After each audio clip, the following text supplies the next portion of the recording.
నమస్తే, welcome to hit TV. నేను మౌనిక. రెండు తెలుగు రాష్ట్ర రాజకీయాల గురించి విశ్లేషించడానికి ఈ రోజు మనతో ప్రముఖ రాజకీయ విశ్లేషకులు చందు శ్రీనివాస్ గారు ఉన్నారు. వారితో మాట్లాడదాం. సార్ నమస్తే. సార్ నమస్కారం అండి. ఎలా ఉన్నారు సార్? బాగున్నామండి. సార్ పిఠాపురం విశేషాలు మాకు షేర్ చేయండి. అక్కడ పిఠాపురంలో పవన్ కళ్యాణ్ గారు పోటీ చేయబోతున్నారు. అక్కడ పరిస్థితులు ఎలా ఉన్నాయి, ఏంటి ఒకసారి మాకు చెప్పండి.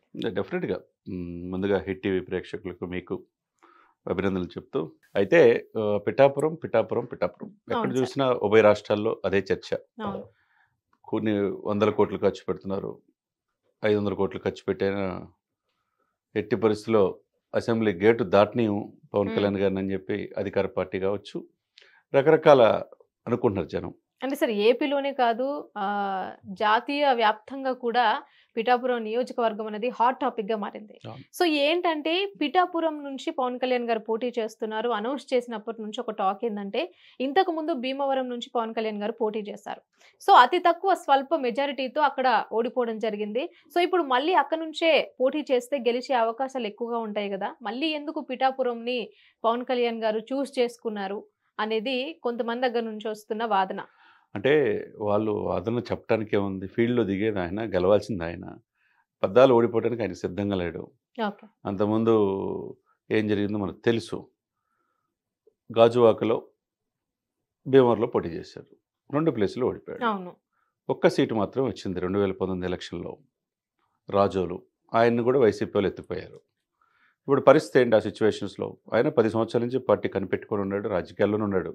రాజకీయాలు ఏం దూరం కాల ఆయన, ఎప్పుడుగా రాజకీయాల చుట్టూ ఉన్నాడు. ప్రధాన ప్రతిపక్ష పాత్ర మనకి ఆంధ్రప్రదేశ్లో జగన్మోహన్ రెడ్డి గారు ఆ విధంగా ఎదిరించి మాట్లాడింది పవన్ కళ్యాణ్ గారే. ప్రజాక్షేత్రంలో ఏం చేసావు మీరు, ఎందుకు స్పెషల్ స్టాటస్ తీసుకురాలేదు, ఎందుకు పోలవరం పూర్తి చేయలేదు, ఎందుకు రాజధాని పూర్తిగా నిర్మించలేకపోయేది, ఎప్పటికప్పుడు ప్రశ్నలు సంధించింది వారాహి 1, 2, 3, 4, 5 ద్వారా పవన్ కళ్యాణ్ గారే. కానీ ఎక్కడ పోటీ చేయాలనేది అధినాయకుడి ఇష్టం. ఎవరో చెప్పినంత మాత్రాన ఆయన ఎవరో అనుకున్నారు, ఎవరో ఇంకా అది కాదు, ఇంకా బెస్ట్ ప్లేస్కి వెళ్దాం అనుకున్నాడు. ఇప్పుడు కాకినాడ నియోజకవర్గం పరిధిలో ఉంది, తుని కావచ్చు, పెద్దాపురం కావచ్చు, పిఠాపురం, ఈ నియోజకవర్గాలన్నీ కూడా ఆ యొక్క 7 సెగ్మెంట్స్లో కూడా గెలిచే అవకాశం అక్కడ ఉంటే ఎంపీ కాకినాడ స్థానంతో పాటు మిగతా 7 కూడా అది కూటమి అభ్యర్థులని, జనసేన అభ్యర్థులు ఉంటే గెలవచ్చు అనే ఆలోచన కావచ్చు. అది ఆ ప్రభావం ఉభయ గోదావరి జిల్లాలో 34 నియోజకవర్గాల్లో పడుద్ది, ఎక్కువ సీట్లు రావచ్చు అనేది ఆయన ఆలోచన కావచ్చు. ఏదైనా కానీ ఆయన ఆలోచన కరెక్టే. ఎందుకంటే 2,36,000 ఓట్లున్న పిఠాపురంలో 52 నుంచి ఆ నియోజకవర్గం ఉన్నది. ఇప్పటి వరకు మొన్న సెగ్మెంట్ వరకు 16వసారి ఎమ్మెల్యే ఎవరయ్యారంటే దొరబాబు అయ్యాడు, వైసీపీ. ఈ మధ్యకాలంలో 12 సార్లు కాపులు అయ్యారు అక్కడి నుంచి. మొదటి నుంచి 52 నుంచి చరిత్ర చూసుకుంటే ఎక్కువ మంది 32% అక్కడ కాపులు ఉన్నారు. అంటే దాదాపు 97,000 నుంచి 98,000 మంది కాపులు ఉన్నారు. పవన్ కళ్యాణ్ గారికి మొదటి నుంచి ఏంటంటే అది అతి బలమైన ఇది వెనక ఆయన కాపులే. 25% ఉన్న కాపు, తెలగ, బలిజలు. అప్పుడు ప్రజారాజ్యం పెట్టినప్పుడు కూడా 18 సీట్స్ రావటం, 17% రావటం, ఇవన్నీ కూడా దాని వెనక ఎంత ఓటు ప్రభావితం అనేది ఉభయ రాష్ట్రాలు తెలిసిన అంశమే. ఇకపోతే మీరు చెప్పినట్టుగా పిఠాపురం ఎంచుకోవడానికి కారణం ఏంటి, దాని పరిణామాలు ఏంటి, ఆయన గెలవబోతున్నాడా లేదా? ఇప్పుడు వంగా గీత కాకినాడ ఎంపీ నుంచి ఆమెని అక్కడ డంప్ చేశారు. అక్కడ ఉన్న ప్రజెంట్ ఎమ్మెల్యే దొరబాబు కూడా టికెట్ ఇవ్వాల. వర్మ ఇండిపెండెంట్గా పోటీ చేసిన ఆ వ్యక్తి నాకు టికెట్ ఇవ్వాల్సింది ఏంటంటే అని గందరగోళం చేసి చివరికి పవన్ కళ్యాణ్ గెలిపించుకుంటానని చెప్పి ఆయన అమ్మటి తిరుగుతున్నాడు. ఇక్కడ కూటమిలో క్లారిటీ ఉంది. ఇక్కడ కూటమి తరపున ఏకైక అభ్యర్థి పవన్ కళ్యాణ్ గారు. ఆయన ఎందుకు సాక్రిఫైస్ చేశాడు ఈ కూటమి కోసం? అన్ని స్థానాల్లో పోటీ చేయకుండా చాలామంది 50 నియోజకవర్గాలు 60 నియోజకవర్గాలు చాలాసార్లు అనుకున్నాం, మనం పెద్దలు కూడా చెప్పారు, గౌరవప్రదంగా ఉండాలనుకున్నాం. కానీ 24 సీట్లకి ఎందుకు పరిమితం అయ్యాడు? చివరికి 21కి ఎందుకు తగ్గిపోయాడు? అంటే ఎన్ని సీట్లు అనేది ముఖ్యం కాదు, స్ట్రైక్ రేట్ ఉండాలి పర్ఫెక్ట్గా. నాతో పాటు కూటమి అభ్యర్థులు కూడా గెలిపిస్తే జగన్ని దించాలి, ఓటు చెల్లకుండా రాజకీయం చేద్దామని త్యాగాలకు సిద్ధపడ్డాడు. అది నాయకుడిగా ఆయన ఇష్టం. ప్రజల పోలరైజేషన్, ప్రజలు ఓటు ట్రాన్స్ఫర్మేషన్ ఎలా అనేది ముఖ్యమైన. అక్కడ పిఠాపురం పోటీ చేస్తుంటే పిఠాపురం గెలవాలని నిర్ణయించుకున్నాడు, ప్రజల్లో ఉన్నాడు. ఒకవైపు జనం తగిలినా కానీ ప్రతి ఇంటింటికి తిరుగుతున్నాడు. ఇది మొదటి నుంచి చేస్తున్నట్టే బాగుండేది మొత్తం రాష్ట్ర వ్యాప్తంగా. కానీ ఇప్పటికైనా మించిపోయింది లేదు. Elections next month 13 June 4 result. ఇకపోతే 2009లో వంగా గీత గారు అక్కడ ఇప్పుడు నిలబడిన అభ్యర్థి ప్రజారాజ్యం తరపున ఎమ్మెల్యే అయింది. తర్వాత వర్మ గారు ఇండిపెండెంట్గా 2014లో గెలిచాడు. ఇకపోతే 2019లో పెండెం దొరబాబు, ఇది సిచ్యువేషన్స్.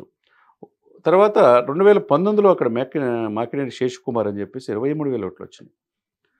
ఈ 23,000 ఇక్కడ వీళ్ళిద్దరికీ కలిస్తే గనక టీడీపీకి వచ్చింది, జనసేన దగ్గర కలుపుకుంటే 51%. అంటే ఎట్టి పరిస్థితుల్లో వైసీపీ అభ్యర్థి గెలిచే అవకాశం అక్కడ లేదు. మరి అటువంటి సమయంలో మా శేషకుమార్ గారి ప్లేస్లో ఇప్పుడు పవన్ కళ్యాణ్ సాక్షాత్ అధ్యక్షుడు పోటీ చేస్తున్నప్పుడు ఎంత తేడా ఉంటుంది? ఏ విధంగా చూసుకున్నా ఉన్న జనాభా ప్రకారం ఇప్పుడు 2,36,000 ఓట్లు ఉంటే పురుషులు 1,18,000 ఉన్నారు. తర్వాత మహిళలు 1,17,000 ఉన్నారు. ఏ విధంగా చూసుకున్నా ఇక్కడ బలమైన సమాజ వర్గాలు కాపు, తెలగ, బలిజులు 32%. తర్వాత శెట్టి బలిజులు ఉన్నారు, 10% ఉన్నారు. తర్వాత మత్స్యకారులు 8% ఉన్నారు. తూర్పు కాపులు కూడా 4% ఉన్నారు. ఇక ఏ విధంగా ఎస్సీ మాదిగ, ఎస్సీ మాల మొత్తం క్యాస్ట్లో 35 కులాల సమాహారం పిఠాపురం. కాబట్టి ప్రతి ఒక్కరు కూడా ఆయన్ని ఓన్ చేసుకుంటున్నారు. ఈ వ్యక్తి కదా మా ఊరు వచ్చాడు, మాలో ఇదయ్యాడు, ఇక్కడ ఇల్లు తీసుకున్నాడు, ఈయన్ని గెలిపించుకుంటే పాపం త్యాగాలకు సిద్ధపడి వచ్చాడు, లగ్జరీ జీవితం, ప్రతిరోజు సినిమా తీస్తే 2 కోట్లు, సంవత్సరానికి 1000 కోట్లు ఆదాయం కూడా తృణప్రాయంగా వదిలేసి కౌలు రైతులకు 35 కోట్లు ఇచ్చాడు, 100 కోట్లు దానం చేశాడండి. అది ఏ నాయకుడు కూడా చేయట్లేదు. చంద్రబాబు నాయుడు కావచ్చు, లోకేష్ కావచ్చు, జగన్ గారు కావచ్చు, ఇవాళ సొంత ఆస్తులు ఎవరు తీరు, ఈయన ఎందుకు ఖర్చు పెడుతున్నాడు? ప్రజలకు ఏదో చేయాలని తపనతో ఉన్నాడు కాబట్టి పద్దాలు ఓడిపోవడానికి కూడా సిద్ధంగా లేడు. ఆయన 21 స్థానాల్లో 21 గెలిపించుకొని కనీసం 20 మందితోన వెళ్ళాలనేది ఆయన అభిలాష. సరే 20 మంది కాకపోయినా 15 మంది ఎమ్మెల్యేలతో ఈసారి మాత్రం ఆయన అసెంబ్లీలో ఆయన్ని ఒకవేళ వంగా గీత కాకపోయినా జగన్మోహన్ రెడ్డి గారు నిలబడినా అక్కడ గెలిచే పరిస్థితి ఉండదు. అదే సిచ్యువేషన్లో మిథున్ రెడ్డితో పాటు ప్రతి మండలాలకు ఒక ఎమ్మెల్యేని పెట్టి ఓడించడానికి అన్ని రకాల ప్రయత్నాలు చేస్తారు. నకిలీ ఈవీఎంలు అని చెప్పేసి ప్రతి ఇంటికి ఫ్యాన్లు సరఫరా చేయటం, డబ్బులు, తర్వాత చెవుదుద్దులు, విపరీతం ఓటుకు లక్ష్యంగా పెట్టడానికి సిద్ధమయ్యారని చెప్పి తెలుస్తుంది. ఎంత పెట్టినా వాళ్ళ ఆశలు అడియాసలు అవుతాయి తప్పితే ఎవరు నిలబడినా అక్కడ ఈసారి మాత్రం 50 నుంచి 60,000 ఓట్ల మెజార్టీతో పవన్ కళ్యాణ్ గారు అసెంబ్లీలో అడుగు పెట్టబోతున్నాడు. సార్ ఇప్పుడు వంగా గీత గారిని ఆ పిఠాపురం నుంచి ఈ వైసీపీ పార్టీ గెలిపించుకోవడానికి చూస్తుంది. ఎందుకు అంటే వంగా గీత గారిని అక్కడ నుంచి ఎందుకు పోటీ చేయించాలని వైసీపీ భావిస్తోంది? ఆమె గతంలో అక్కడ ఉన్న ఉభయ గోదావరి జిల్లాలో ఆమెకంటూ ఒక పేరుంది. కాపు కులంలతో పాటు మిగతా వర్గాలతో మంచి ఇదిగా అంతకుముందు టీడీపీలో పనిచేశారు, ఎంపీగా పోటీ చేశారు, ఎంపీగా గెలిచారు. ఇప్పుడు ప్రజెంట్ ఎంపీ ఆమె 2019 వైసీపీ నుంచి. తర్వాత పలు పదవుల్లో కూడా ఉన్నారు. దాంతోపాటు 2009లో ప్రజారాజ్యం తరపున ఆమె గెలిచి ఉంది అక్కడ, అదే కాన్స్టిట్యున్సీ. మరి గెలిచినప్పుడు ఆమెను కోరుకుంటారు కదా అక్కడ వైసీపీ వాళ్ళ స్ట్రాటజీ ప్రకారం ఆ ఓట్లలో కాపుల్లో చీల్చేసేసి ఓట్లు చీలితే కనుక మిగతా బీసీఎస్సీ వర్గాలు కూడా దగ్గర తీసుకుంటే గెలవచ్చు అనేది వైసీపీ భావన. కానీ ఇక్కడ సాలిడ్గా ఏమవుతుంది, కులాలు కలిపే సిద్ధాంతంలో అన్ని కులాలను దగ్గర తీసుకోవడానికి పవన్ కళ్యాణ్ గారు ప్రయత్నం చేశారు. ఇప్పుడు టీడీపీ ఓటు బ్యాంకు సాలిడ్గా ఇటు డైవర్ట్ అవుతుంది. అదే సమయంలో ఈయన ఇష్టపడే వాళ్ళు మత్స్యకారులు కావచ్చు, బీసీలు కావచ్చు, మిగతా తూర్పు కాపులు కావచ్చు, కాపులు కావచ్చు, అందరూ ఒకటే లైన్ మీద ఉన్నారు. ఒక ముసలాయన ఒక ఇంటర్వ్యూలో చూశాను, మేడం ఏంటి పెద్దాయన ఎవరు కోటేస్తే ఇంకెవరికి పవన్ కళ్యాణ్కి అంటున్నాడు. మరి వైసీపీ పథకాలు ఇస్తుంటే పథకాలు ఇచ్చారా, ఎందుకు వేస్తాం, పద్దాలు ఆయనకి వేయాల్సిన అవసరం లేదు అన్నాడు. మరి ఓటు 10 పెట్టుకుందాం అని ఒక ఆయన అడిగితే ఎంత పెట్టుకుంటాం, 10,000 పెట్టుకుందాం అంటే ₹1,00,000 పెట్టుకుందాం. మా అబ్బాయి కూడా 70,000 ఫ్లైట్ టికెట్లు పెట్టుకుని దుబాయ్ నుంచి ఓటేయడానికి వస్తున్నాడు అంటే వాళ్ళంతా కనెక్ట్ అయ్యారు. అక్కడ సాక్షాత్తు పవన్ కళ్యాణ్ గారు ఉన్నారు, ప్రజల కోసం ఏదో చేయాలని తపంతో ఉన్నాడు. ఆయన గెలిపించుకోవాలనే ఆలోచన ప్రస్ఫుటంగా కనపడుతుంది. గణాంకాలు చూసుకున్నా ఆ నియోజకవర్గం 1952 నుంచి కమ్యూనిస్ట్ పార్టీ జగ్గారావు అనే వ్యక్తి నుంచి ఇప్పటి వరకు పెండం దొరబాబు 16 మంది ఎమ్మెల్యేలు, దాంట్లో ఎవరెవరు గెలిచారు ఏ విధంగా చూసుకున్నా, సామాజిక సమీకరణలు చూసుకున్నా అన్ని పవన్ కళ్యాణ్ గారికి ప్లస్ అయ్యే అవకాశం ఉంది. ప్రజల్లో మమేకం అవుతున్నాడు. ప్రతి ఇంటికి వెళ్ళి వాళ్ళతో పాటు కూర్చుంటున్నాడు, నీ బిడ్డను ఆశీర్వదించండి అంటున్నాడు. మీకేం కావాలో టూరిజం ప్లేస్ కావచ్చు, ఈ చారిత్రాత్మకమైన ఈ నగరాన్ని వల్లభ స్వామి సాక్షిగా దీన్ని పిఠాపురాన్ని డెవలప్ చేస్తానని చెప్పి వాళ్ళకి మాటిచ్చి వాళ్ళతో మమేకం అవటం అనేది ఒక చరిత్రలో, ఎందుకంటే మా నియోజకవర్గం నుంచి మా ఎమ్మెల్యే గెలిపించుకున్న అసెంబ్లీకి వెళ్ళారనే భావన ఆ ప్రజలకే ఉంటుంది కదా. తిరుపతి నుంచి పోటీ చేయాలని ప్రజలు అనుకున్నారు, భీమవరం నుంచి చేయమన్నారు, ఓడిపోయిన చోటే, తర్వాత గాజువాక నుంచి చేయమన్నారు, ఎక్కడ చేయకుండా. ఇప్పుడు సొంత పార్టీ నేతలే అసంతృప్తి వ్యక్తం చేస్తున్న పరిస్థితి అయితే జనసేన పార్టీలో కనిపిస్తోంది. అసలు ఎందుకంటే సొంత పార్టీ నేతలు ఆయనతో తిరిగి అంటే ప్రజలతో మమేకం అవుతూ వెళ్తున్నారు, ఇవన్నీ చూసి కూడా ఎందుకు అసంతృప్తి వెళ్ళగలుగుతున్న పరిస్థితి కనిపిస్తోంది? ఇప్పుడు టికెట్ల రణాలకి అసంతృప్తి ఉంటుంది, అది సహజంగా, అది పరిణామం. కాబట్టి ఇక్కడ పవన్ కళ్యాణ్ గారు కూడా ఒకటి చేయాల్సింది ఏంటంటే ఇవ్వలేకపోయారనుకోండి, పొత్తులో భాగంగా త్యాగాలకు సిద్ధపడాలి. ఇక్కడ టీడీపీ త్యాగాలకు సిద్ధపడాల. 148 స్థానాలు వాళ్ళు పోటీ చేస్తున్నారు. బీజేపీ త్యాగాలకు సిద్ధపడాల. 10 స్థానాలు పోటీ చేస్తుంది. 6 ఎంపీలు పోటీ చేస్తున్నారు. 17 ఎంపీలు టీడీపీ పోటీ చేస్తుంది. ఓన్లీ 3 ఎంపీలు అనుకుని చివరికి 2 ఎంపీలు మాత్రమే మచిలీపట్నం, కాకినాడ ఇక్కడ జనసేన పోటీ చేస్తుంది. ఇక్కడ త్యాగాలకి ఎవరు సిద్ధపడ్డారు? అసలు కష్టకాలంలో టీడీపీకి ఒక భరోసా ఇచ్చి, ఒక ఆక్సిజన్ అందించి, ఆ రోజు రాజమండ్రి సెంట్రల్ జైల్లో 55 రోజులు చంద్రబాబు నాయుడు గారు ఉన్నప్పుడు ఒక చేతిని అందించింది ఎవడండి? ఇప్పుడు అందుకే సార్ ఇప్పుడు చాలా మంది ఏమంటున్నారంటే ఒంటరిగా పోటీ చేసినటువంటి పవన్ కళ్యాణ్ గారు స్వల్ప మెజారిటీతో ఓడిపోయారు భీమవరంలో. ఇప్పుడు పొత్తులకు వచ్చిన తర్వాత అసలు ఎందుకు పొత్తులకు వెళ్లాల్సి వచ్చింది, మాకేంటిది అన్న కరెక్టే. ఇప్పుడు రాని వాళ్ళకి ఇప్పుడు మీరు అడిగిన ప్రశ్న కరెక్టే.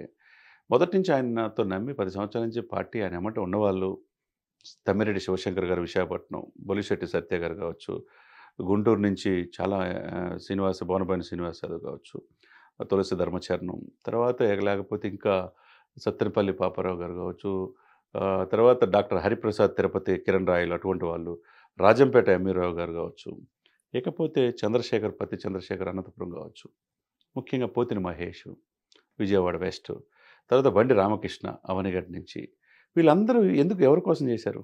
మనలో మన మాట ఆయన కోసమే చేశారు కదా. వీళ్ళందరినీ కాదని ఇప్పుడు టికెట్లు పంచకల రమేష్, ఎవరో వైసీపీ నుంచి వచ్చిన పంచకల రమేష్ గారికి టికెట్ ఇచ్చారు, టీడీపీ నుంచి వచ్చిన అరణ్య శ్రీనివాసులకి టికెట్ ఇచ్చారు. ఇక్కడ పార్టీ నుంచి తీసుకొని ఇచ్చే సమయంలో వాళ్ళు సామాజిక పరంగా, ఆర్థిక పరంగా అవతల వ్యక్తిని ఢీకొనాలంటే జగన్మోహన్ రెడ్డి గారిని మామూలు విషయం కాదు. వాళ్ళు ఎంతైనా పెట్టగలరు వాటికి. ఆ సిచ్యువేషన్స్లో బలమైన అభ్యర్థుల్ని ఆయా పార్టీలు తీసుకొచ్చి చివరికి మండల బుద్ధప్రసాద్ కూడా టీడీపీ నుంచి వచ్చి టికెట్ ఇచ్చారు అవనగడ్డ. ఇది కొద్దిగా వ్యతిరేకత ఉన్నది. అది ఏం చేయాలా, ఇవ్వలేని పరిస్థితిలో ఉన్నప్పుడు ముందు వాళ్ళు పిలిచి ఆ నియోజకవర్గంలో ఇది పారామీటర్ మీద నీకు ఇవ్వలేకపోతున్నాను, రేపు ప్రభుత్వ అధికారులు వస్తే రేపు ఎమ్మెల్సీగా లేకపోతే కార్పొరేషన్ చైర్మన్గా మీకు అవకాశం కల్పిస్తానని చెప్తే చాలా బాగుండేది. ఇక్కడ అది లోపం కనపడుతుంది ప్రస్ఫుటంగా. ఎవరు అవుననుకున్నా కాదనుకున్నా మనం మంచి చెప్పామనుకోండి, నేను కూడా వైసీపీకి ఓవట్ అంటారు. అది అలవాటైపోయింది. ప్రతి ఒక్క ఎదవకి అలా మాట్లాడటం అలవాటైపోయింది. మనం ఏం చేయలేం. మంచి ఆంధ్రప్రదేశ్లో ప్రభుత్వ పరిపాలన రావాలని, పవన్ కళ్యాణ్ లాంటి వాళ్ళు సీఎం కావాలని అందరూ కోరుకుంటారు. తప్పేం కాదే. 2014లో ఆయన అనుభవాన్ని చంద్రబాబు నాయుడు చేసినప్పుడు, 2019లో విడిగా పోటీ చేసినప్పుడు, 2024లో ఆ పార్టీకి ఒక భరోసా, ఒక పోరాట పటిమ కల్పించినప్పుడు పవర్ షేరింగ్ అనేది సీట్లు వేయలేకపోయారు, సరే తీసేయండి అండి. పవర్ షేరింగ్ అన్న ఇవ్వాలి కదా. అది ఆ మాట చంద్రబాబు నాయుడు నోటి నుంచి రావట్లా. లోకేష్ నోటి నుంచి మాత్రం ఎప్పుడైనా మా నాయకుడే సీఎం అంటున్నారు. మరి ఎప్పుడు పలకిలు మోయాల్సిందేనా?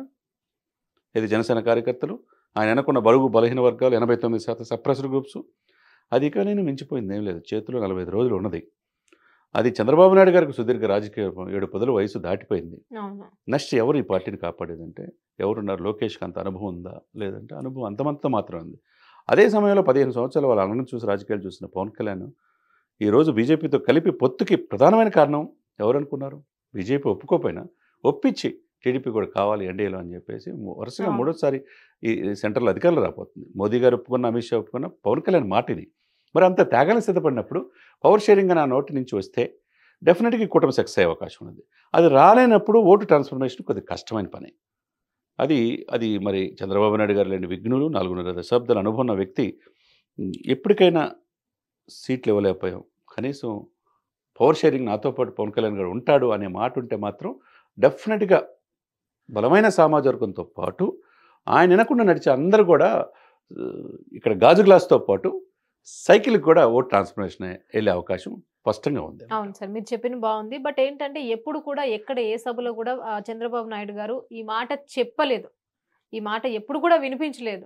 ఇలా పవర్ షేరింగ్ ఉంది, పవన్ కళ్యాణ్ గారిని ఇలా పెడతాము అన్న మాట చంద్రబాబు దగ్గర నుంచి రాలేదు. సో అలాంటప్పుడు జనసేన నేతలు ఎలా ఫీల్ అవుతారు? ఫీల్ అవుతారు కదండి. ఇప్పుడు పవన్ కళ్యాణ్ గారు నేను చెప్పిందే వినాలి, నాకెవరు సలహాలు ఇవ్వాల్సిన అవసరం లేదు, నా వెనక ఉడుకు రక్తం ఉండాలి, నేను దేనికోసం చేస్తున్నాను అని చెప్పేసి అన్నీ బాగానే ఉన్నాయి. అదే సమయంలో నిన్ను నమ్మి రాజకీయాల్లోకి వచ్చాం, నీతో దశాబ్దం నడిచాం, మాకు సీటు కావాలన్న ఆలోచన క్షేత్రస్థాయిలో ప్రజలకి ఉంటుంది. ఆయన సీఎం కావాలనే కోరిక చాలామంది పెద్ద వాళ్ళకు ఉంటుంది, ఇంటలెక్చువల్కి ఉంటుంది.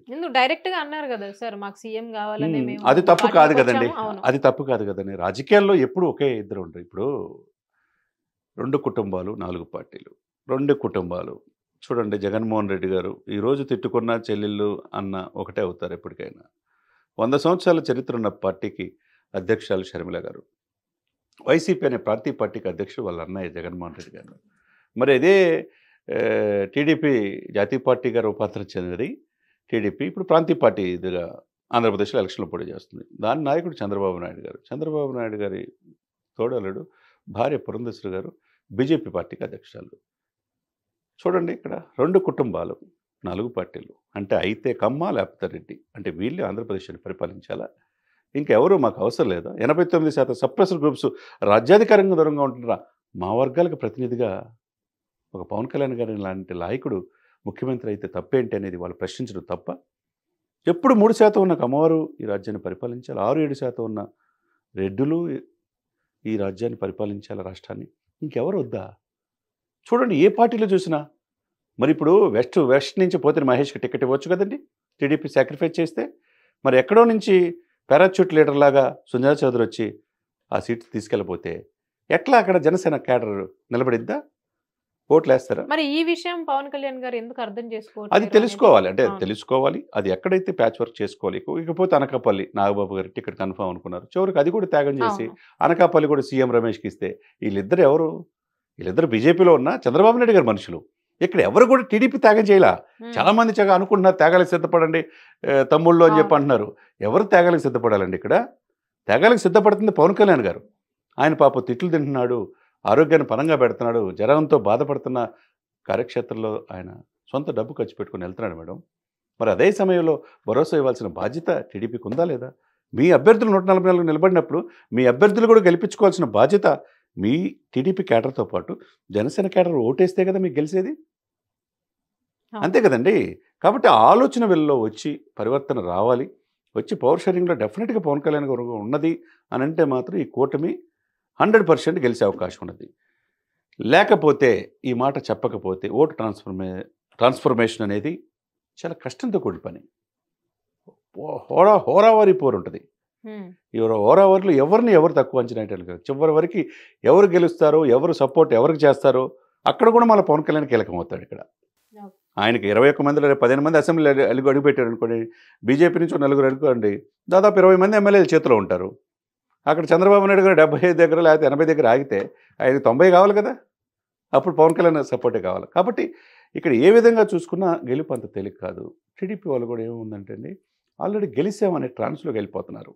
ఎక్కడికక్కడ జనసేన కొద్ది తక్కువగా చూడటం, మాకు ఉమ్, ఆల్రెడీ మేము గెలిచాం, మేము ప్రభుత్వం స్థాపిస్తున్నాం అనే భావనలోకి వెళ్ళిపోవటం అనేది చాలా తప్పు ఇక్కడ. ఓకే. ఇక్కడ చూడండి, ఇక్కడ సీట్లు 151 సీట్లు వైసీపీ దగ్గర ఉన్నాయి. ఉమ్, మిగతా కొంతమంది జేఎన్ఓలు కూడా దాంట్లో ఉన్నారు. అంటే దాదాపు 155 సీట్లు ఉన్నాయండి. 22 ఎంపీలు ఉండే వాళ్ళ చేతిలో. వాళ్ళ చేతుల నుంచి ఇప్పుడు వీళ్ళు తీసుకోవాలి. ఉమ్, ఖాళీగా లేవు ఆ సీట్లు ఏమి. వాళ్ళు మావి 175 తెచ్చుకుంటాం, 25 ఎంపీలు తెచ్చుకుంటామని వాళ్ళు ముందుకెళ్తున్నారు. ఆల్రెడీ గెలిచిన వాళ్ళు. ఆల్రెడీ వాళ్ళకి ఆర్థిక బలం, అంగబలం, వ్యూహాలు అన్నీ దిట్ట. ఆయన ఎవరేమనుకున్నా ఆయన స్ట్రాటజీ ప్రకారం ఆయన వెళ్తున్నాడు. ఆయన్ని ఎదుర్కోవాలంటే చాలా కష్టం అని వీళ్ళకి కూడా తెలుసు. కాబట్టి మేము ఆల్రెడీ గెలిచామనే భావన నుంచి ఉమ్, ఇప్పుడు అమూల్యమైన 45 రోజులు చేతిలో ఉన్నాయి కాబట్టి ఎలక్షన్ కమిషన్ నోటిఫికేషన్ ఇచ్చారు. ఎక్కడికక్కడ ఎవరి పనులు వాళ్ళు చేసుకుంటున్నారు. అన్నీ బాగానే ఉన్నాయి. ఇకపోతే స్పష్టమైన అవగాహన ఈ కూటమిలో ఉండాలి. అది Pawan Kalyan. What is the role and responsibility of అవును. Pawan Kalyan in future 2024 election ఆంధ్రప్రదేశ్లో? ఆంధ్రప్రదేశ్ యవనికం పైన ఆయన యొక్క పాత్ర ఏంటి? అంటే ఈ విషయం చంద్రబాబు గారితో మాట్లాడకపోవడానికి రీజన్ ఏంటి సార్ పవన్ కళ్యాణ్ గారు? అంటే ఆయనకు ఇంత ఇప్పుడు ఇక్కడున్న మనకే ఇంత అర్థమైంది. ఉమ్, ఇప్పుడు వాళ్ళ పార్టీ వాళ్ళు కూడా ఎంతో ఇబ్బంది పడుతున్నారు. పవన్ కళ్యాణ్ గారు ఎందుకు ఇలాంటి నిర్ణయం తీసుకున్నారు, ఎందుకు అడగలేకపోతున్నారు చంద్రబాబు గారిని, మాకెందుకు సీట్లు ఇవ్వలేకపోతున్నారు అని వాళ్ళు అసహనం వ్యక్తం చేస్తున్న పరిస్థితి పవన్ కరెక్టే. కళ్యాణ్ గారికి ఎందుకు అర్థం కావట్లేదు, ఆయన ఎందుకు అడగలేకపోతున్నారు, ఆయన అడగలేడండి. ఎందుకు? ఆయన అడగలేడు. ఆయన అతి మంచితనం. ఉమ్, సరే ఈసారి డెఫినెట్గా జగన్ని దించుదాం, తర్వాత చూద్దాంలే అనుకోవచ్చు ఆయన. ఓకే. కానీ చంద్రబాబు నాయుడు గారికి ఏమైంది? చంద్రబాబు నాయుడు గారి కొడుకు మాత్రం మా నాన్న సీఎం అని భావన ఉంటుంది. ఆయన కేడర్లో కొంతమందికి ఆ భావన ఉంటుంది. మరి క్షేత్రస్థాయిలో మా పవన్ కళ్యాణ్ సీఎం కావాలి, మిమ్మల్ని 2014లో అనుభవం ఉన్న వ్యక్తిని ఎక్కడ పోటీ చేయకుండా సాక్రిఫైస్ చేశాడు కదా, మరి ఈసారి మాకు అవకాశం ఇవ్వరా అనే భావన జనసేన కేడర్లో కింద స్థాయిలో కేడర్ ఓట్లేసే వాళ్ళు ఉండదా అండి? ఉంటది. ఏ పార్టీ నాయకుడైనా కూడా. ఇక్కడ పవన్ కళ్యాణ్ అవును. అడగటం కాదు, ఉమ్, అడగడు ఆయన. ఆయన అతి మంచితనం. ఉమ్, ఎట్టయినా జగన్మోహన్ రెడ్డి దించాలి అని సీట్లకు త్యాగం చేద్దామని చెప్పి ఎవరు తిట్లు పడినా పాపం భరిస్తున్నాడు. ఉమ్, మరి ఈయనకేమండి? ఓటు ట్రాన్స్ఫర్మేషన్ కాదని చంద్రబాబు నాయుడు తెలియదా?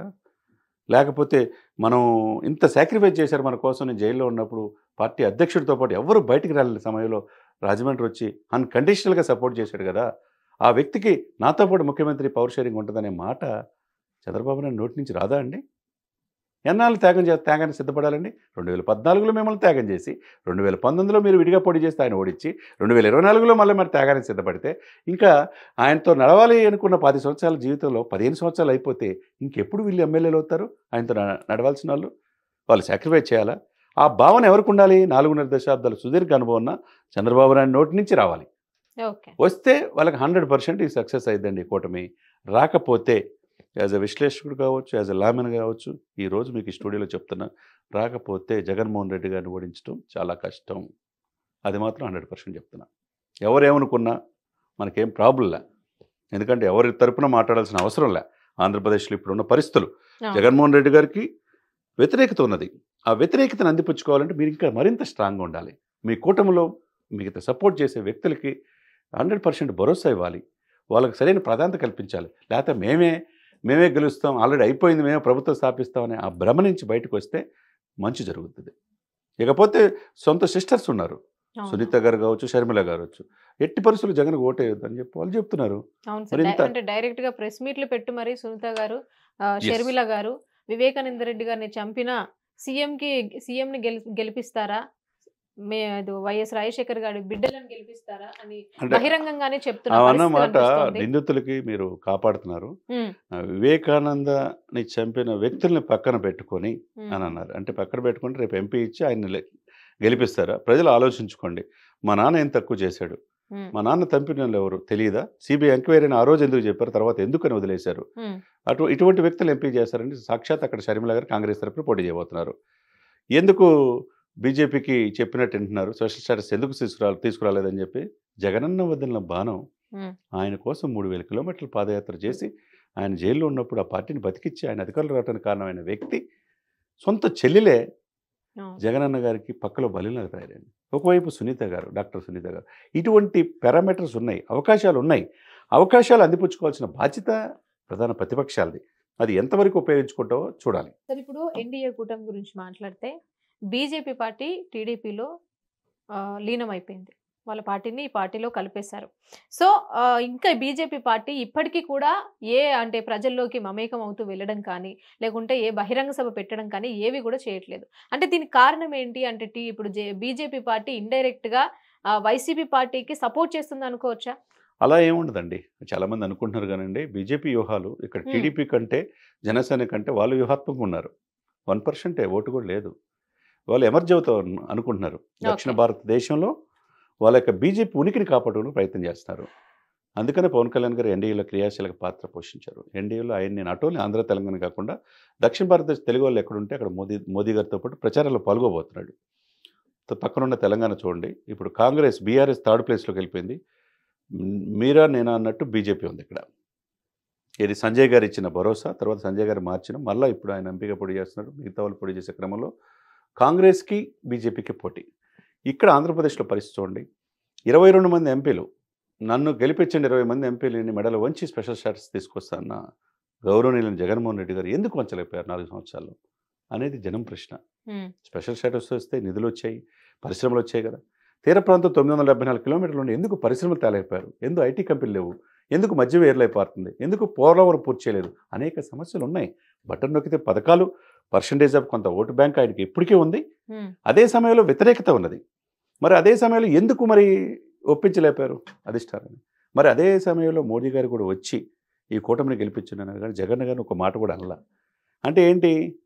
ఈ 25 సీట్లలో ఇక్కడున్న 6 బీజేపీ పోటీ చేసిన, 2 జనసేన పోటీ చేసిన, 17 టీడీపీ పోటీ చేసిన. ఈ 25 ఎవరి అనుకుంటున్నారు మీరు? వైసీపీ 25 పోటీ చేసిన ఈ 25 ఎవరి అనుకుంటున్నారు మీరు? 25 బీజేపీయే. అన్కండిషనల్గా అందరూ సపోర్ట్ చేస్తారు బీజేపీకి. దక్షిణ భారతదేశంలో ఆంధ్రప్రదేశ్ను తన ఉనికిని కాపాడుకోవడానికి వాళ్ళు పవన్ కళ్యాణ్ ఇచ్చిన ప్రపోజల్ ద్వారా వెళ్తున్నారు. యాక్చువల్గా పవన్ కళ్యాణ్ జనసేన బీజేపీ కలిసి పోటీ చేద్దాం అనుకున్న పవన్ గారు సున్నితంగా టీడీపీ కూడా ఉండాలి, వాళ్ళకున్న ఓటు బ్యాంక్ కూడా కీలకం, ఇట్టి పరిస్థితుల్లో జగన్ని గద్దెదించాలనే ఉద్దేశంతో పవన్ కళ్యాణ్ గారి ప్రపోజల్ని చాలా కాలంగా ఆలోచించి చివరికి చేరారండి. చేరిన క్రమంలో ఇక్కడ వీళ్ళు ప్రచారం చేయాల్సింది కాదు, మోదీ చరిష్మా ఇక్కడ పనిచేస్తుంది. 6 ఎంపీ స్థానాల్లో 6 గెలవకపోవచ్చు, కానీ డెఫినెట్గా 4 గెలిచే అవకాశం ఉన్నది. ఆ పాయింట్ ఆఫ్ వ్యూలో వాళ్ళు వెళ్తారు. గెలిపించాల్సిన వ్యూహం బీజేపీ వాళ్ళకు ఉంటుంది, వాళ్ళ వెనక స్ట్రాటజీ ఉంటుంది. ప్రచారం ఇంతవరకు చేయలేదు అని అంటున్నారు. వాళ్ళు క్షేత్రస్థాయిలో ఆర్ఎస్ఎస్, విశ్వ హిందూ పరిషత్తు, హిందూ భావజాలంతో ఉన్నవాళ్ళు, కార్యకర్తలు బూత్ స్థాయిలో వెరీ స్ట్రాంగ్గా ఉంటుంది వాళ్ళకి. వాళ్ళు పనిని వాళ్ళు చేసుకుంటారు. కాకపోతే సీనియర్స్ కొంతమంది జీవీఎల్ నరసింహారావు గారు లాంటి, విష్ణువర్ధన్ రెడ్డి లాంటి వాళ్ళు, సోము వీర్రాజు లాంటి వాళ్ళకి టికెట్లు రాలా. అదే సమయంలో చంద్రబాబు నాయుడు మనుషులు సుజనా చౌదరికి, సీఎం రమేష్ టికెట్లు వచ్చేదలికి అది బాధ అనేది ఉంటుంది. అది కొంతమేరకు అధిష్టానం దృష్టి పెట్టింది, దాని మీద అది సద్దుమణిగింది. రఘురామకృష్ణరాజు గారు టీడీపీ ఎక్స్పెక్ట్ చేశారు, ఆయనకు కూడా టికెట్ లేదు. ఇప్పుడు ఆయన ఎక్కడ ఏంటనేది కూడా ఇంకా తెలియలా. ఈ సిచ్యువేషన్స్లో ఏమవుతుందంటే ప్రధానంగా విశాఖపట్నం జీవీఎల్ సీనియర్ నాయకుడు పోటీ చేద్దాం అనుకున్నాడు, అనకాపల్లి కావాలనుకున్నారు. ఇక రాజమండ్రి పురంధేశ్వరి గారు పోటీ చేస్తున్నారు, రాజంపేట తర్వాత మన మాజీ ముఖ్యమంత్రి కిరణ్ కుమార్ రెడ్డి పోటీ చేస్తున్నాడు. ఇట్లా ఈ సిచ్యువేషన్స్లో కొంతమందికి మొదటి నుంచి కష్టపడిన వాళ్ళకి లేవు, త్యాగాలకు సిద్ధపడాల్సిందే. ఈ పొత్తులో భాగంగా 10 ఎమ్మెల్యేలు 6 ఎంపీలు అంటే మామూలు ఈజీ కాదు, టైం ఉంది. ఆ టైం ప్రకారం వాళ్ళు కూడా వ్యూహాల్లో వెళ్తారు. మోదీ గారు, అమిత్ షా గారు ప్రత్యేక దృష్టి పెట్టారు. కేంద్రం నుంచి మంత్రులు వస్తారు.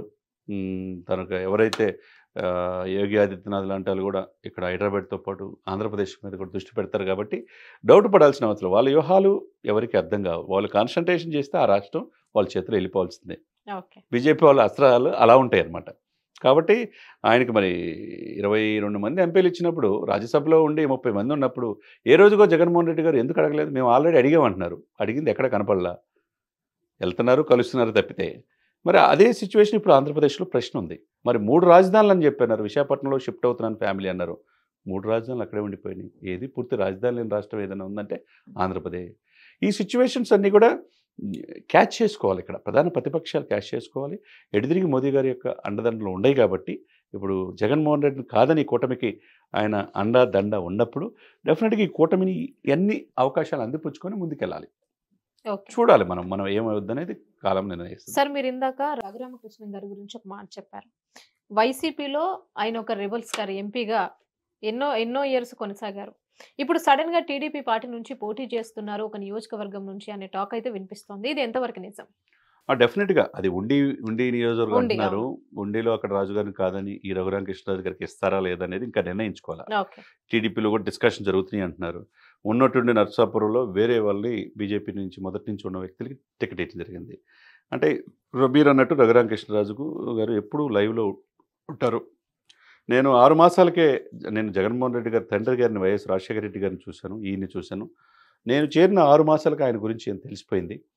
ఆయన ఎప్పుడు అపాయింట్మెంట్ కూడా ఎవరికి ఇవ్వరని చెప్పేసి ఆ రోజు నుంచి ఆయన్ని అనేక రకాలుగా విమర్శిస్తే ఆ క్రమంలో ఆయన అరెస్ట్ చేయటం, ఆయన్ని పోలీసులు 3rd డిగ్రీ ప్రయోగించడం, తర్వాత మోదీ గారి చొరవ వల్ల సైనిక హాస్పిటల్ వెళ్ళటం, ఢిల్లీ నుంచి సొంత ఎంపీ అయ్యి ఉండి నర్సాపురంలో 4 సంవత్సరాలు ఆయన కాన్స్టిట్యున్సీకి వెళ్ళలేని పరిస్థితి అంటే ఎంత దారుణం ఆలోచించుకోండి. సరే, ఏదైనా కానీ ఆయనకి టికెట్ వస్తుంది, ఈ కూటమి తరపున వస్తుందని ఆయన ఎక్స్పెక్ట్ చేశాడు. ఆ సభలో తాడేపల్లిగూడ సభలో కూడా నేను ఎంపీగా కూటమిని పోటీ చేస్తున్నాడు. అయితే జనసేన ఇవ్వాల, టీడీపీ ఇవ్వాల, బీజేపీ ఇవ్వాల. అక్కడ ఆయనకు అయోమయం. నాకు సీట్ రాకుండా చేసింది సోము వీర్రాజు, జగన్మోహన్ రెడ్డి గారని ఆరోపించాడు. ఆ తర్వాత క్రమంలో చంద్రబాబు నాయుడు గారితో మాట్లాడతాం, ఎట్లా అయినా ఇన్ని పార్లమెంట్లో ఇవ్వలేకపోతే కొన్ని కారణాల వల్ల అసెంబ్లీలో అయినా ఇన్ని మనం పెట్టుకోవాలనే భావన చంద్రబాబు నాయుడు గారిలో కలిగినట్టుంది. అది డిస్కషన్ జరుగుతోంది. అంటే గోదావరి జిల్లాలో ఉన్న ఆయన మీరు అన్నట్టు ఉండి తణుకు, తాడేపల్లి ఇవన్నీ ఖాళీ లేవు. కొవ్వూరు, నిడదవోలు, ఆచెంట, పాలకొల్లు, నర్సాపురం, భీమవరం, గుంటూరు, దెందులూరు, తాడేపల్లి కూడా తణుకు, ఉండి, ఏలూరు, గోపాలపురం, పోలవరం ఇవన్నీ ఎస్సీ ఎస్టీ నియోజకవర్గాలు. ఇకపోతే ఉండి ఒకటే ఉన్నది. ఆ ఉండి ఇస్తారా లేకపోతే ఇంకోటి ఏమన్నా ఇస్తారా అనేది ఇంకా నిర్ణయం తీసుకోలేదు. కాబట్టి ఆయనకి ఎక్కడైనా సరే ఒక ఎమ్మెల్యేగా లేకపోతే ఎంపీగా అనేది 2-3 రోజుల్లో నిర్ణయం తీసుకొని ఆయన చట్టసభలో ఉంటాడు. ఆయన రాజకీయ సన్యాసం పూర్తిగా చేసే వ్యక్తి ఏం కాదు, ఎప్పుడు లైవ్లో ఉండాలని కోరుకునేవాడు. కాబట్టి చంద్రబాబు నాయుడు గారికి పొత్తు పోవడానికి ఆయన వంతు ఆయన ప్రయత్నం చేశారు. కాబట్టి ప్రధానంగా జగన్మోహన్ రెడ్డి గారిని ఆ విధంగా మాట్లాడిన వ్యక్తి ఇంకొకరు లేరు.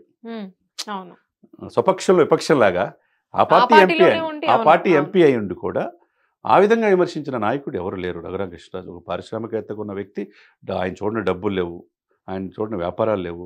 అటువంటి వ్యక్తికి జీవితంలో ఎప్పుడు లేని విధంగా అనేక రకాల ఇబ్బందులు ఎదుర్కొన్నాడు. ఆయన ఆ నియోజకవర్గాన్ని వెళ్ళకపోవటం ఇవన్నీ కూడా మానసికంగా ఆయన చాలా బాధపడ్డాడు. కాబట్టి ఎట్టి పరిస్థితుల్లో ఆయన్ని అసెంబ్లీ నుంచి అడుగు పెట్టిస్తారా? లేకపోతే నరసాపురం మార్చి బీజేపీకి ఏమన్నా 2 ఎమ్మెల్యే సీట్లు ఇచ్చి నరసాపురం నుంచి పోటీ చేపిస్తారా? లేకపోతే కాదు ఇక ఉన్న ఆప్షన్ ఉండే అనుకుంటే అక్కడున్న రాజుగారిని ఒప్పించి మరి ఉండి నుంచి పోటీ చేస్తారనేది రేపో ఎల్లుండిలో మనకి పూర్తిగా సమాచారం అందుతది. ఓకే. అప్పటిదాకా వెయిట్ చేయాలి. ఆయనకి సమకాలీన రాజకీయాలు అటువంటి వ్యక్తిని కూడా చూడాలి మనం. అవును. సరే ఇప్పుడు వారాహి యాత్ర గురించి మాట్లాడుకుంటే పవన్ కళ్యాణ్ గారు సభ పెట్టిన దగ్గర ఆయనతో ఫోటో దిగడానికి వచ్చి బ్లేడ్లతో కట్ చేస్తున్నారు నన్నని స్వయంగా పవన్ కళ్యాణ్ గారే చెప్పడం జరిగింది. అసలు అట్లా చేయాల్సిన అవసరం ఎవరికి ఉంది? ఎందుకు అట్లా చేస్తున్నారు? డెఫినెట్ రాజకీయాల్లో ఏంటంటే ప్రజాస్వామ్యంలో ఎవరైనా ఓటు అక్కడ వెళ్తానికి అడగొచ్చు. ప్రభుత్వాన్ని ప్రశ్నించొచ్చు ప్రధాన ప్రతిపక్షాలు. ఆ విధంగా బాగా ప్రశ్నిస్తుంది వారాహి 1, 2, 3లో మనం చూసాం పవన్ కళ్యాణ్ గారి. ఎట్టి పరిస్థితుల్లో గోదావరి జిల్లాలో 34 సీట్లు ఒక్క సీటు కూడా రానినని చెప్పాడు. అదేవిధంగా జగన్ దించటమే జగన్ కాసుకో నిన్ను దించకపోతే నా పేరు పవన్ కళ్యాణ్ కాదని చెప్పేసి బహిరంగ సభలో చెప్తున్నాడు. అటువంటప్పుడు ఆయన అన్ని అస్త్రాలు ఇచ్చేస్తున్నప్పుడు ఆయన కొరకరాని కొయ్యగా తయారయ్యాడు. ఈ పొత్తు పొడవకూడదనుకున్నారు, పొత్తు పడిచింది. బీజేపీని కూడా కలిపాడు ఆయన. ఆ పాయింట్ ఆఫ్ వ్యూ ఎక్కడికి వెళ్ళిన విశేషమైన జనం. ఆ జనం మాటున ఒక సర్జికల్ బ్లేడ్స్తో ఆయనకున్న సెక్యూరిటీని ఇచ్చేయటం కావచ్చు. తర్వాత పవన్ కళ్యాణ్ గారిని కూడా అది ఆల్రెడీ 1-2 ప్రయత్నాలు మనం జరిగినాయి. విశాఖపట్నంలో చూసాం. తర్వాత క్రమంలో హైదరాబాద్ నుంచి విజయవాడ వెళ్ళే సమయంలో జగ్గంపేట దగ్గర రోడ్డు మీద బైఠాయించింది చూసాం. చంద్రబాబు నాయుడు పలకరించడానికి వెళ్ళారని 4 గంటలు. ఆ తర్వాత ఎక్కడికి వెళ్ళినా ఏదైనా జరిగితే పరిస్థితి ఏంటి? ప్రభుత్వాన్ని బాధ్యత వహించాలి. జగన్మోహన్ రెడ్డి గారు మంత్రిమండలి బాధ్యత వహించాలి. కాబట్టి ప్రధాన ప్రతిపక్షాలకి బాధ్యత వహించాల్సిన బాధ్యత పోలీసు యంత్రాంగం మీద ఉంటుంది. ఇప్పుడు వై కేటగిరీ ఇప్పుడు మాధవీలత అని చెప్పి హైదరాబాద్లో పోటీ చేస్తుంది ఓవైసీ మీద హైదరాబాద్ నియోజకవర్గానికి. ఆమెకి ముస్లిమ్స్ నుంచి రక్షణకి ఇబ్బంది అది విరంచి హాస్పిటల్స్ అధినేత ఆమె కూడా వై+ కేటగిరీ భద్రత 10 మందిని కల్పించారు నిన్న. అట్లా జెడ్ కేటగిరీ భద్రత ఆయన కల్పించాలి పవన్ కళ్యాణ్ గారికి. ఆయన అడగడు సహజంగా. ఆయనకున్న సెక్యూరిటీ ఇప్పుడు వరకు చూస్తూ ఉంది. కానీ ఆ సెక్యూరిటీని కూడా ఇబ్బంది పులివెందుల బ్యాచ్ అని చెప్పి ఆయన అంటున్నాడు. కాకినాడ సభలో ఆయన చెప్పాడు. ఒక పార్టీ అధ్యక్షుడే అలా అంటున్నాడంటే మిగతా సామాన్య మానవుల పరిస్థితి ఏంటి? అనేక మంది అధికార పార్టీ వాళ్ళు కావచ్చు, ఆ రకాలుగా కేసులు పెట్టే వాళ్ళ పరిస్థితి ఏందో ఆలోచించుకోవాలి. ఇక్కడ ఈ ప్రజాస్వామ్యంలో అది మంచి పద్ధతి కాదు. ఏదైనా ప్రశ్నించినప్పుడు ఆ ప్రశ్నకి సమాధానం చెప్పాలా, ఎదుర్కోవాలి అదేవిధంగా. కానీ బ్లేడులతోనో మనిషిని హత్య చేయాలనుకోవటం ఈ భావన వల్ల ఏంటంటే ఇంకా అధికార పక్షం మీద వ్యతిరేకత ఎక్కువ అవుతుంది. అది పవన్ కళ్యాణ్ కలిసి వచ్చే అవకాశం ఉంటుంది ఈ కూటమికి. అంటే అట్లాంటివి మంచి కాకుండా ఆయనకి భద్రత కల్పించాల్సిన బాధ్యత ఆంధ్రప్రదేశ్ ప్రభుత్వానిదే. సరే ఈ వృద్ధాప్య పింఛన్ గురించి మాట్లాడితే టీడీపీ పార్టీ ఈ పింఛను అవ్వాతాతలకు రానివ్వకుండా చేస్తున్నారు అనేసి వైసీపీ పార్టీ నాయకులు ఆరోపిస్తున్నారు. ఇందులో నిజం ఎంత? దానివల్ల ఒక 38 మంది వృద్ధులు కూడా చనిపోవడం జరిగింది పింఛన్ తీసుకోవడానికి వచ్చి అని ఆరోపిస్తున్నారు. అసలు ఏంటి ఈ పింఛన్ గొడవ ఏంటి? టీడీపీ పార్టీ ఎందుకు అడ్డుకోవాల్సిన అవసరం ఉంది? ఇక్కడ టీడీపీ అడ్డుకుందా, జనసేన అడ్డుకుందా అనేది పక్కన పెట్టండి. ఇక్కడ వాలంటరీ వ్యవస్థ మాటన వాళ్ళకి పోయి పింఛన్ ఇచ్చేవాళ్ళు ఇంటికి వెళ్ళి. వాలంటరీ వ్యవస్థని ఆ డ్యూటీ నుంచి పక్కన పెట్టించండి. వాలంటరీ వ్యవస్థ చట్టబద్ధత లేదనేది ప్రధాన ప్రతిపక్షాల ఆరోపణ. దాని ద్వారా కోర్టులకు వెళ్తున్నారు. కోర్టులో కూడా వాలంటరీ చట్టబద్ధత లేదును సాక్షాత్ దేవానంద్ హైకోర్టు జడ్జి గారే చెప్పాడు. అంటే వాలంటరీ వ్యవస్థకు చట్టబద్ధత లేదు. వీళ్ళ చేత ఎందుకు ఆ యొక్క 50 మంది వ్యక్తిగత సమాచారం సేకరిస్తున్నారు, వీళ్ళకి ఎందుకు ఇస్తున్నారు? ప్రభుత్వం తరపున వీళ్ళు ప్రతినిధులు కాదు కదా. వీఆర్ఓలు, ఎంఆర్ఓలు, మండలాల్లో వీడియోలు ఉంటారు కదండి. వాళ్ళు డ్యూటీలు చేస్తారు కదా, గ్రామ సేవకులు. వీళ్ళు ఎందుకు ప్రభుత్వ ప్రతినిధులుగా ఉండటం అనేది ఇది. వీళ్ళని ఎలక్షన్ డ్యూటీ కూడా చేపిద్దామని అధికార పక్షం అనుకున్నది. ఎలక్షన్ డ్యూటీని చేయించొద్దని చెప్పారు సాక్షాత్. అదే సమయంలో ఈ వాలంటీర్ మాటన వైసీపీకి బెనిఫిట్ చేస్తారు తప్పితే అవతల వారికి ఉండదు. ఆ సమయంలో వాళ్ళ డ్యూటీల్లో వాళ్ళు చేపిస్తూ ఉంటే దీన్ని ప్రధాన ప్రతిపక్షాలు ఎలక్షన్ కమిషన్ రిప్రజెంటేషన్ ఇవ్వటం, కలెక్టర్లకు రిప్రజెంటేషన్ ఇవ్వటం, పలుదఫాలుగా హైకోర్టు కూడా ప్రభుత్వానికి వ్యతిరేకంగా ఇవ్వటం, ఇవన్నీ పరిణామాల రీత్యా వాలంటీర్లని పక్కన పెట్టేశారు. పెట్టే క్రమంలో వాళ్ళ దగ్గర ఉన్న ఫోన్లు కూడా తీసేసుకున్నారు. ఈ సమయంలో ప్రభుత్వం ఆల్టర్నేట్గా వృద్ధాప్య పింఛన్ ఇవ్వాల్సిన బాధ్యత ప్రభుత్వానికి. ఇది టీడీపీ చేసిందా, టీడీపీ వల్ల చనిపోయారు అనేది ఇప్పుడు పల్నాడు కలెక్టర్ గారు కూడా చెప్పారు. చెప్పిందని ఈ పరిణామాలను బట్టి ఏంటంటే ఎక్కడ కంగారు పడాల్సిన అవసరం లేదు. ఎలక్షన్ కోడ్ ఏమి ఉండదు. వీళ్ళ పింఛన్ వీళ్ళకి ఇస్తారు ఇంటికి వచ్చి. అది వాలంటరీ ఇకపోయినా ప్రభుత్వం తరపున ఎవరైనా ఇచ్చే అవకాశం ఉంటుంది తప్పితే ప్రధాన ప్రతిపక్షాలు కూడా దీని మీద పెద్ద చేయాల్సిన అవసరం ఏం లేదు. వీళ్ళు చేసినంత వల్ల 30 మంది చనిపోయారని చెప్పి అధికార పార్టీ ఆరోపించాల్సిన అవసరం కూడా లేదు. ఆల్టర్నేట్ మెకానిజం అనేది ఉంటుంది. వాలంటరీ వ్యవస్థ డ్యూటీ ప్రభుత్వం, వీళ్ళు సేవకులు కాదు, వీళ్ళు గవర్నమెంట్ ఎంప్లాయీస్ ఏం కాదు, వీళ్ళకి చట్టబద్ధత లేదు అని సాక్షాత్ హైకోర్టే చెప్తున్నప్పుడు ఏం చేయాలి? ఆల్టర్నేట్గా వాళ్ళకి పింఛన్ ఇవ్వాల్సిన బాధ్యత ఉంటుంది. అంతేగాని ప్రతిపక్షాలు ఇట్లా చేసిందని చెప్పేసి దాని మీద ఆరోపించి పింఛనీయకుండా ఉంటే మళ్ళీ పెద్దవాళ్ళు ఎక్కడికక్కడ శాపనార్థాలు పెడుతున్నట్టు మనం చూస్తూ ఉన్నాం. అవును. ఏదేమైనా కానీ అటువంటి ఆటంకాలు కలగకుండా చూడాల్సిన బాధ్యత అధికార పక్షానికి ఎంత ఉందో ప్రతిపక్షాలకు కూడా అంతే ఉంటుంది. కాబట్టి పింఛన్ అనేది దాని మీద జీవనోపాధి ఏజ్లో కొంతమంది పిల్లలు కూడా చూడకుండా ఉన్న తల్లిదండ్రులకి ఆ యొక్క పింఛన్ ప్రభుత్వం ఇచ్చేది ఒక వరంలాగా ఉంటుంది. వాళ్ళకి ఏదో టాబ్లెట్స్ కొనుక్కోవడానికి వాళ్ళకి మెయింటెనెన్స్కి ఉపయోగపడుతుంది. దాన్ని ఆటంకం కలిగించకూడదు. అధికార పక్షమైనా ప్రతిపక్షమైనా ఆటంకం కలిగించకుండా ఉంటే వాళ్ళు హ్యాపీగా ఉంటారు. లేకపోతే వాళ్ళ యొక్క ఉసురు అనేది ఎవరు ఇబ్బంది పెట్టినా వాళ్ళకి తగులుతానికి అవకాశం ఉంటుంది. పెద్దవాళ్ళ జోలికి మనం వెళ్ళకూడదనమాట. సిస్టమాటిక్గా వెళ్ళాలి. సరే, ఓకే సార్. ఇప్పుడు ఏపీ ఎలక్షన్స్ సర్వే ఏం చెప్తోంది? ఏ పార్టీ గెలుస్తుంది అని అంచనా వేస్తుందని మీరు అనుకుంటున్నారు? డెఫినెట్గా అంటే ఇప్పుడు ఆంధ్రప్రదేశ్లో 175 కాన్స్టిట్యున్సీలకు ఉత్తరాంధ్ర ఉభయ గోదావరి జిల్లాలు చూస్తే 34 నియోజకవర్గాలు, తర్వాత ఉత్తరాంధ్రలో 35 ఉన్నాయి, శ్రీకాకుళం, విజయనగరం, విశాఖపట్నం, రాయలసీమలో 52 నియోజకవర్గాలు ఉన్నాయి, ఇకపోతే కోస్తా 54, మొత్తం 175 అసెంబ్లీ నియోజకవర్గాలు, 25 ఎంపీల్లో ఇప్పుడు యాజ్ ఆన్ టుడే ప్రకారం హోరాహోరీగా అనేక సర్వేలు, చాలా సర్వేలు అధికార పక్షానికి మళ్ళా వైసీపీ వస్తాయని చెప్పేసి కొన్ని సర్వేలు చెప్తున్నాయి. అదేమో వాళ్ళు పెయిడ్ సర్వేలు అని చెప్పేసి టీడీపీ వాళ్ళు అంటారు. టీడీపీ వాళ్ళు చేపించుకునే సర్వేల్లోనూ టీడీపీ కూటమి అఖండ మెజార్టీతో 110, 120 స్థానాలు గెలుస్తుందని వీళ్ళు చెప్తున్నారు. ఈ సర్వేలను ఇప్పుడు నమ్మాల్సిన పని లేదు. ఇంకా 45 రోజులు ఎలక్షన్ ఉంది. నెక్స్ట్ మంత్ 13 ఆంధ్రప్రదేశ్ ప్రజలు చారిత్రాత్మకమైన తీర్పు ఇవ్వబోతున్నారు. అంటే మాకు వినిపిస్తుంది ఏంటంటే ఎలక్షన్ సర్వే మళ్ళీ వైఎస్ఆర్సీపీఏ అధికారంలోకి రాబోతుంది అనే టాక్ అయితే మాకు వినిపిస్తుంది సార్. సో ఆ సర్వేల గురించి మీరు ఏం చెప్పాలనుకుంటున్నారు? అంటే ఇప్పుడు ఎవరికి వాళ్ళు చెప్పుకుంటారు మేడం, కానీ రేపు 13వ తారీఖు ఆ బ్యాలెట్ బాక్స్లో ఆ ఓటు వేసేదాన్ని బట్టి ఆధారపడి ఉంటుంది. జనం చాలా కీలకం. జనం అల్టిమేట్గా ప్రజాస్వామ్యంలో ప్రజలే నిర్ణేతలు.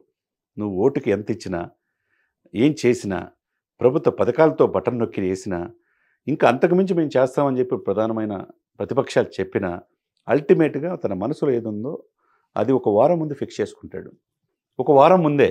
ఇప్పుడు వీళ్ళు అనుకున్నట్టు సర్వే లేదో ఒక లక్షల మంది సర్వే ఉంటే ఒక 1000 మంది 2000 మంది సర్వే చేసినంత మాత్రాన అదే ప్రామాణికంగా మొత్తం ఈ సర్వేలు చెప్పిద్ది అనుకోవటం పొరపాటు. కాబట్టి వాళ్ళు ఫిక్స్ చేసుకుంటారు ఎవరు రావాలి ప్రభుత్వం, ఎవరికి ఓటేయాలి, ఎవరు వస్తే బాగుంటుంది అనేది ప్రజల చేతిలో ఉంటుంది. కాబట్టి ఈ సర్వేలని మనం ప్రామాణికంగా తీసుకోకూడదు. వీళ్ళు అనుకున్నట్టు వైసీపీ మేమే గెలుస్తాం మళ్ళీ 175 అనుకున్నట్టు అంత తేలిగ్గా అంత ఈజీ కాదు ఆంధ్రప్రదేశ్లో ఇప్పుడు ఎదుర్కోవటం. అదేవిధంగా ఈ ముఖ్యమంత్రి జగన్మోహన్ రెడ్డి గారిని ఎదిరించి నిలబడి ఆయన కాదని వీళ్ళు రావాలంటే వీళ్ళకి అంత తేలిక కాదు. ఇప్పుడు యాజ్ ఆన్ టుడే బాగా టైట్గా ఉంది. నువ్వా నేనా అన్నట్లుందండి. 50-50 ఛాన్స్. ఆ ఛాన్స్ని ఎవరు యూటిలైజ్ చేసుకుంటే వాళ్ళని బట్టి ఉంటుంది. అంతేగాని ఈ సర్వేలు మనం క్రైటీరియా తీసుకొని ఆల్రెడీ వైసీపీ వస్తుంది అనుకోవటం పొరపాటు. వైసీపీ చేయని పనులు ఉన్నాయి, వైసీపీ చేసిన పనులు ఉన్నాయి. చేయని పనులు బలంగా తీసుకెళ్తే వీళ్ళకి వర్కౌట్ అవుద్ది, బలంగా తీసుకెళ్ళకపోతే జగన్మోహన్ రెడ్డి గారికి వర్కౌట్ అవుతుంది. కాబట్టి ఏం చేస్తాడు, ఏం చేయాలి అనేది వీళ్ళ 45 రోజుల్లో ఈ కూటమి చేతిలో ఉన్నది. మరి మోదీ గారి యొక్క ఆశీస్సులు ఉన్నాయి కాబట్టి అమరావతికి ఆ రోజున తెలుసు గంగాజలం అవి తీసుకొచ్చి ఇచ్చాడు కదా, ఢిల్లీని తలదన్నే రాజధాని చేస్తున్నారు కాబట్టి అది ఆయన నోటి నుంచి మేము తీసుకురాగలం. జగన్మోహన్ రెడ్డి గారు 22 మంది గెలిపించినారు, తీసుకురాలేదు. మేము తీసుకొస్తాము అనే మాట మోదీ గారి నోటి నుంచి వస్తుందా, చంద్రబాబు నాయుడు నుంచి పవన్ కళ్యాణ్ గారి నోటి నుంచి వస్తుందా అనేది అది చూడాలి. అదేవిధంగా ఆంధ్రుల జీవనాడి పోలవరం పూర్తి చేస్తారా, ఏ విధంగా పూర్తి చేస్తారు. బీసీ డిక్లరేషన్ ఆల్రెడీ ప్రకటించారు చంద్రబాబు నాయుడు గారు. అదేవిధంగా కాపులు కూడా డిక్లరేషన్ కావాలని వాళ్ళు కోరుకున్నారు, ఆ విధంగా ఇస్తారా. ఇవన్నీ పారామీటర్స్ ఉంటాయి. అంటే చాలా చిక్కుముళ్ళు ఉన్నాయి. ఈ చిక్కుముళ్ళు ఇప్పటానికి చాలా టైం పడుతుంది. ఈ టైంలో అంత తేలిక ఇప్పటికిప్పుడు మనం జగన్మోహన్ రెడ్డి గారు వస్తారు మళ్ళా అని చెప్పి అంటారు, పూర్తిగా నమ్మకం లేదు. అదేవిధంగా మేము అఖండ మెజార్టీతో ఆల్రెడీ మేము వస్తాము అని చెప్పేసి టీడీపీ అనుకున్నా ఇవన్నీ కూడా అంత తేలికైన విషయం కాదు. హోరాహోరీ పోరు ఆంధ్రప్రదేశ్, భారతదేశంలో ఏ రాష్ట్రంలో లేని విధంగా ఆంధ్రప్రదేశ్ ఎలక్షన్ జరగబోతుంది. ఈ హోరాహోరీ పోరు ఎవరనేది అంతిమ నిర్ణేతలు ప్రజలే, ప్రజల చేతిలో ఉంది వీళ్ళ భవిష్యత్ అంతా. కాబట్టి ప్రజల్ని వాళ్ళని మన్ననలు పొందటానికి, ప్రజలను హక్కును చేర్చుకోవడానికి, వాళ్ళు ఓటు హక్కును తమ వైపు తిప్పుకోవడానికి రకరకాల ప్రయత్నాలు చేస్తున్నారు. అది ఏం జరుగుద్దో మనం ముందు ముందు చూడాలి తప్పితే ఇప్పుడు మనం ఈ సీట్లో కూర్చొని డెఫినెట్గా వైసీపీ వస్తుందని అనడానికి, లేకపోతే చంద్రబాబు నాయుడు మళ్ళీ ముఖ్యమంత్రి అవుతారనడానికి అనేక సమస్యలు ఉంటాయి. వాళ్ళకి ఎన్ని ఇబ్బందులు ఉంటాయి, వీళ్ళకి అన్నీ ఉంటాయి. ఈ రెండింటి మధ్య ప్రజలను మెప్పించాలి. ప్రజలను మెప్పించినప్పుడే ప్రజల ఓటర్లు వాళ్ళు నాడి ఆయన ఫిక్స్ చేసుకుంటారు. వాళ్ళు ఎంత డబ్బు ఇచ్చినా ఏం చేసినా ఓటు ఎవరికి వేయాలని వాళ్ళకి క్లారిటీ ఉంటుంది. కాబట్టి ప్రజల చేతిలో ఆంధ్రప్రదేశ్ భవిష్యత్తు ఉంది తప్పితే ఇప్పటికిప్పుడు ఎవరు గెలిచే పరిస్థితి లేదు. ఓవర్ ఇద్దరికి 50-50 ఛాన్స్ తప్పితే. కాబట్టి ఏ విధంగా ముందుకెళ్తారనేది మనం కాలం వేచి చూడాలి. Thank you so much sir. 2 Telugu రాష్ట్ర రాజకీయాల గురించి చాలా చక్కగా వివరించారు. అండ్ మీకోసం మేము ఎప్పటి నుంచో చాలా ట్రై చేస్తున్నాము. ఇప్పుడు టైం ఇచ్చారు. ఓపికగా సమాధానాలు చెప్తూ మీ టైం మాకు ఇచ్చినందుకు thank you so much. Thank you అండి.